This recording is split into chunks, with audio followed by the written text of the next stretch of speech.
আমি মিক্সির জারে বাঁধাকপি নিয়েছি, তার সাথে নিয়েছি গাজর আর ক্যাপসিকাম, পেঁয়াজ নিয়েছি, সব একসাথে আমি পেস্ট করে নেব।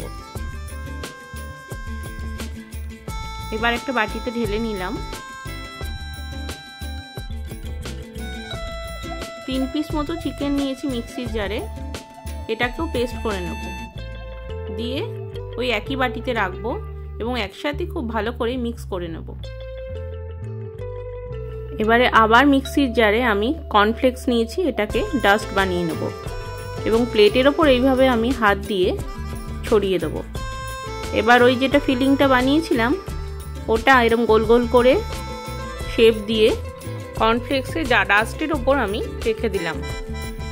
এটা আসলে মোমো বানানোর জন্য বানিয়েছিলাম, ফিলিংটা একটু বেঁচে গেছে তাই এটা দিয়ে নাগেট বানিয়ে নিচ্ছি। এটা ভালো করে সব দিকটায় মাখিয়ে নেব।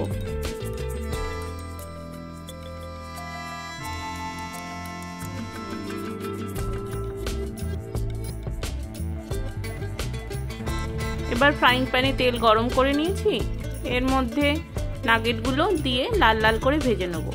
খুব সহজেই চিকেন নাগেট বানানো যায়।